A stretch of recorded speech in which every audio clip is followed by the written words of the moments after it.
action.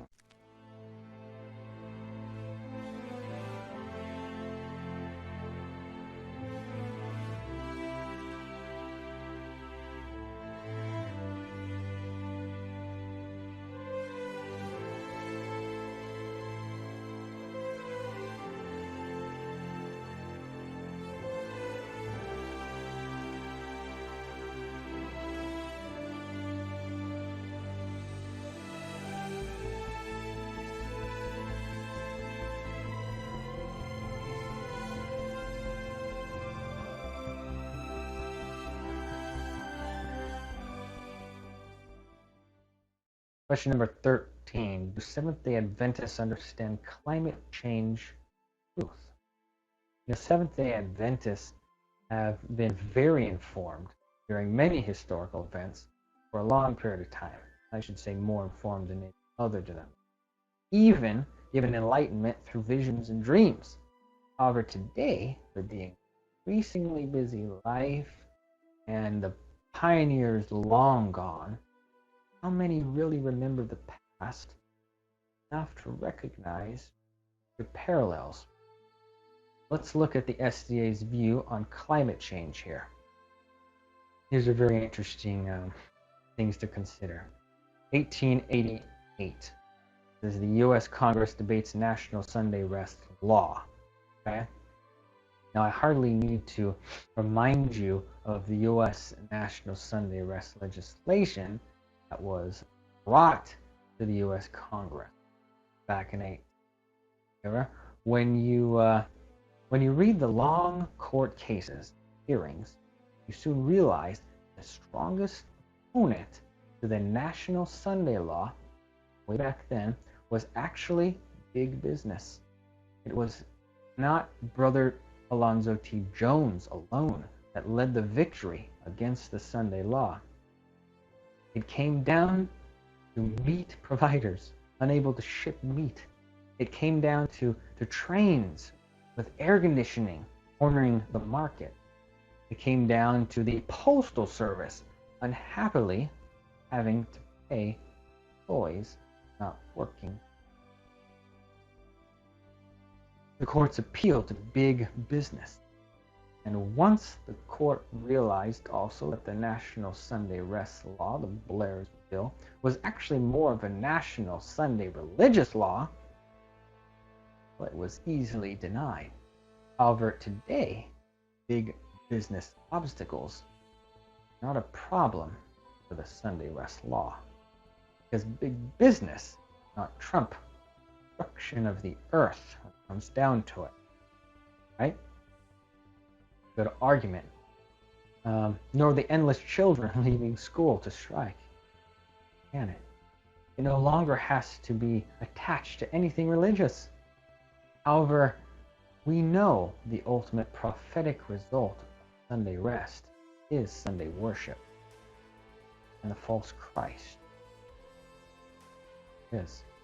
Alonzo T. Jones, 1898, quoted an individual that very Congress saying, a speaker in behalf of the Sunday bill said, when we speak of natural rights, it must be with limitations.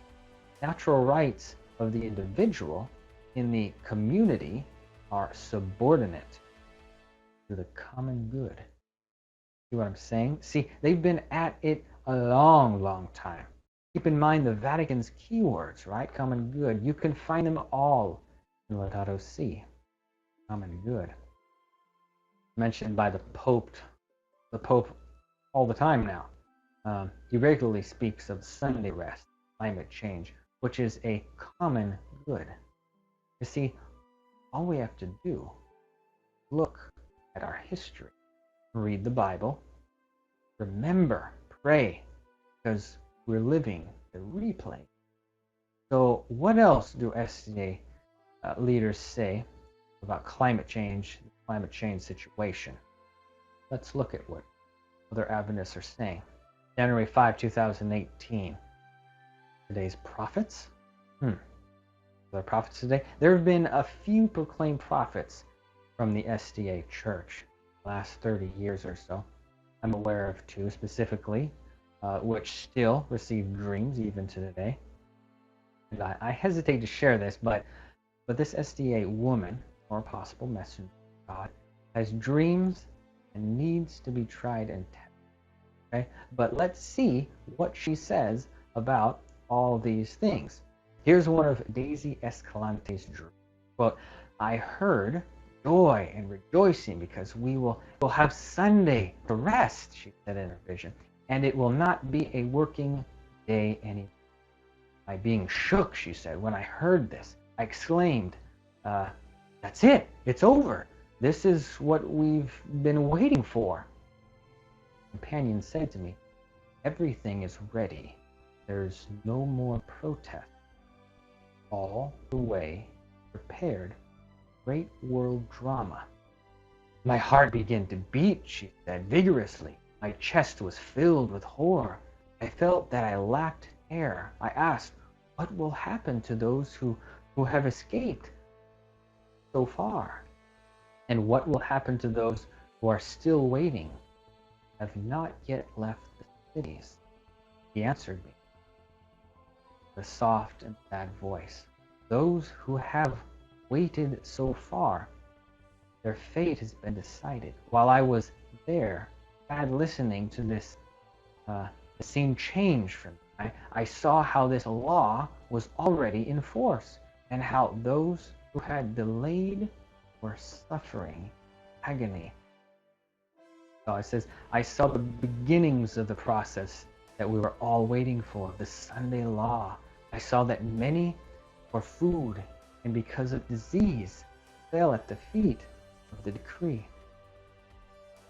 Remember, God had said that when this will happen again, the Sunday law will come stealthily. Behind the curtains, beloved brothers, are here, she says. The Sunday law is inside the Laudato Si, she says. Imminent Sunday law, she says, takes place. That is why the Lord exhorts us to get out quickly and prepare. Look at another vision. It was made known to me that we are in the events that run one after the other right now.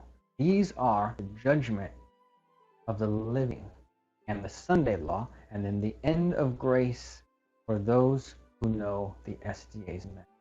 And the time then for the grace of the world. I recognize these things. And here's what Pastor Gates had to say on October 23, 2018 about Daisy Escalante. Daisy, I have listened to all the dreams and visions you have received, which are in Spanish. If at some point these dreams and visions deviate, he said, to lead to another direction, well, then I will not listen anymore. But when I listen to each of them, until now I have not seen anyone who does not correspond with the Word of God. I'm willing to listen everything, all your vision, because I know that God wakes people up in all places. Must not deviate, Pastor David. I can't say yes, I'm sure, no, I'm not sure. I can say that everyone I listen to, I have to investigate. There was another gentleman who said he had visions. They were in English. I gave him some attention. Soon he recognized that he invented some of his visions. He continued to receive them, but I do not read those anymore. I knew they were fine at first, but then he deviated.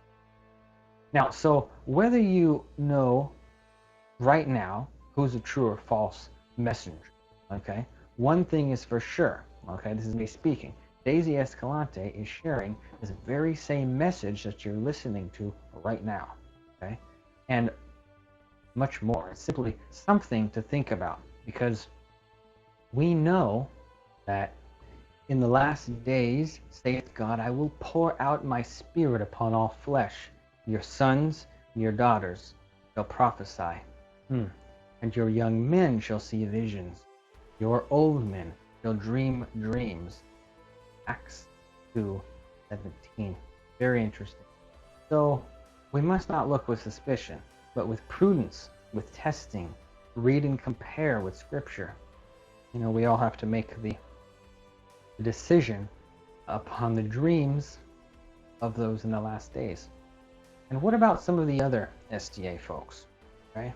Well, what do they have to say about all these climate change events, all this chatter? Well, we can read something very interesting.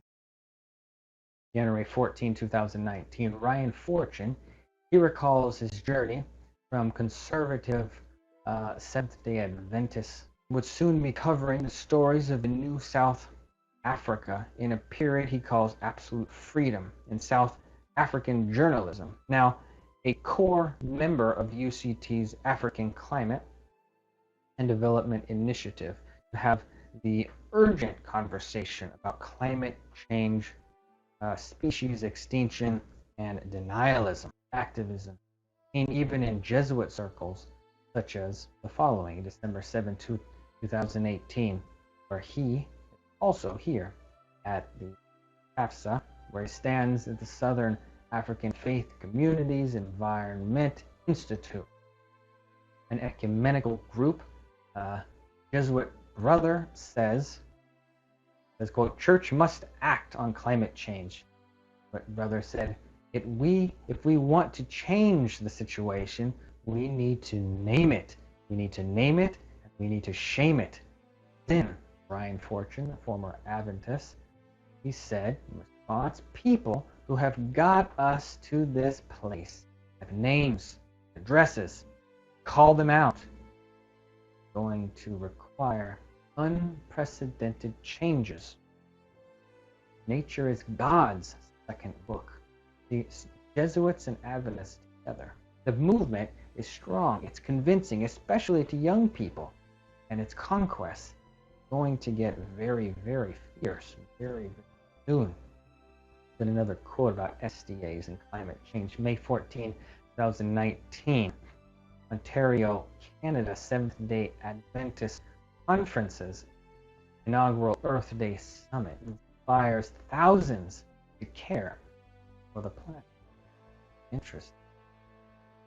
In May 14, 2019, Patricia Ackman, SDA Church member, who says, "I am proud of what the Ontario Conference has done to put on this summit of this magnitude. It's right in with the keeping of our times." Other people are talking about saving our planet and having a special day to help with that. Because I think the Lord is leading. End quote. Another interview at the SDA Earth Day Summit goes this. May 14, 2019. Says, "I am convinced that Seventh-day Adventists should be among the leading promoters of Earth's stewards of God's creation." News.adventist.org. What about some of our SDA leaders? What are they saying about this whole climate change situation? Look at it. November 8, 2017, President Ted Wilson of the SDA Seventh-day Adventist Church says, quote, "There is no move for a Sunday law in the pipeline. No Sunday law agitation. Nothing of that sort in the pipeline." Our SDA president may not have been well informed 2017. Hopefully, things are changing. About another leader, November 14, 2018, SDA Pastor Mark Finley says there's the statement that the Sunday law is embedded in the Paris Climate Agreement. He says that's just not factual. Sunday law is not embedded in the Paris Agreement. However, there are environmental issues that can certainly play to the larger impact of national Sunday law future. Quote, Pastor Mark Finley. So he certainly knows that it's coming at some point, not recognizing immediate, imminent situation we're facing right now. Look at another one, June 9, 2019, Doug Batchelor of Amazing Facts, Bible Answers Live Radio. Steve calls in saying, regarding the National Sunday Law, and I'm beginning to be scared. I heard in about 3 months or less this year, the Trump government is supposed to sign it. Is there any truth? Batchelor replies, let me explain. Heard rumors. I've not heard anything. We were in the White House. Got a religious liberty briefing last November. There's nothing in the horizon that I've heard of where they're making a Sunday law that's coming out of the current administration. I would not worry about that, Steve. I think it may come someday, but I don't see it on the horizon imminently. In fact, it's more happening in Europe right now. That was Pastor Doug. He knows that Sunday rest is coming, but he's not blowing the trumpet by any means. However, he is aware, shares his thoughts via his social media pages about the dramatic Vatican updates do occur. Look at some other interesting. June 11, 2019, David Gates, he says, someone told me that when we see this Sunday law, this is someone speaking to David Gates, that we're all going to know about it. David Gates, he says, because it's making its way in darkness, the spirit of prophecy, it's undercover, it's hidden. So it's packaged in another name. Are you aware the environmental law is already going through Congress right now? Professor David Gates says. He says, Ellen White says, when the Sunday law comes, it will be considered a good thing. A day for the family, a day for people to rest. I don't want this to come to you overwhelming surprise, sir. So now you can go read up more on it and inform the church members to find out details of the agreement. Different document, David Gates said, all completely together. You can read the part set aside for the family and nature and spend time together. And as you all know, that day is going to be Sunday. End quote by Pastor David Gates. He also agrees the Sunday rest situation is heading to a climax very shortly. Here's a little info on that global Paris agreement. Some of us know a bit about, and it's not so much about. May 14, 2019, due to provisions in the Paris Agreement specifying details for any participants leaving global treaty. The U.S. couldn't actually withdraw until November 2020 at the earliest. This means that we are still bound to the global treaty for Trump's first term. No matter what does the bill do? This is New Climate Action Now Act. House Democrats' legislation to require the U.S. remains in the Paris Agreement until November 4, 2020. Well, which is actually one day after the 2020 U.S. presidential election. So, if a new president was elected, he could overturn it that same very day. Paris Agreement, the UN, that very same day. Just something to think about. Right? And interesting enough, the 1888 Blair Sunday Law Bill was also introduced on May 20th. Now we have the Climate Now Bill, passed by the House also in May 2. But we're still waiting for the Senate to vote it into law, which will likely be sometime 20, which would either keep or remove us from the global climate Paris No, there's a lot to be said there. Rewinding. Keep an eye on that bill for sure. Are there any other SDA leaders? Look at some other SDA leaders that are speaking about the crisis recently. October 2, 2019. SDA pastor Walter Veith says, quote, look at the Vatican's agenda. You can check it out on Vatican.va and see that one of the buzzwords for our time is common good. What is common good? Something that is common good. Humanity, he says. Climate change is obviously for the common good. He goes on, hasn't Pope Francis signed an accord with the imams that they will work together on this crisis?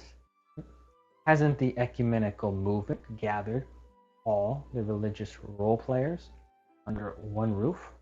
Yes, he says. So are we progressing toward the final goal of the papal agenda? He says you have to be blind to say it's not so. Of course it is so. Prophecy is being fulfilled before our very eyes, he says. People are ignoring the facts. And if we would just collect the information, we can see there is tremendous progress in the papal agenda for world domination on every level. End quote by Pastor Walter Veith. Ellen White says she has experiences with this crisis, doesn't she? Indeed, she does. And we'd be smart to read what she had to say, right? We're replaying this stuff. Ellen White says, 1988, I have been much burdened with movements, progress for the enforcement of Sunday observance. It has been shown to me that Satan has been working earnestly to carry out designs to restrict religious liberty. Plans are advancing in an underhand manner among the clergymen of various denominations. The object of this secret maneuvering win popular favor for the enforcement of Sunday sacredness. If the people can be led to favor a Sunday law, then the clergy intend to exert their united influence to obtain religious amendment to the Constitution and compel the nation to keep Sunday. A quote by the White in 1888. You know, it's all like we're living in a twilight zone where everything repeats. You know, could it be true? Yes, yes, yes, absolutely. Ecclesiastes explains it very simply. As the thing hath been, it is which shall be, and that which is done is that which shall be done. There is no new thing. Son, Ecclesiastes. Wow, did you know we could take that so literally? Is it 1888 or is it 2019? Now again, Paul in 1 Corinthians, he says, all these things happened to them for examples, and they are written for our admonition, upon whom the ends of the world come. Amazing. And if you're not sure about that verse, check out some of the other messages we have from Bible Explorations. Quote, Exodus past and Exodus future. One very interesting. Also, parallels of Christ in the life of David. They're exact dual applications. You and I, we are replaying the stories of the Bible in our very life. Don't forget it. The roadmap. Your SDAs know what's coming. Seen here by them again. He says transgression has almost reached its limit. Confusion filled the world. The great terror is soon to come upon human beings.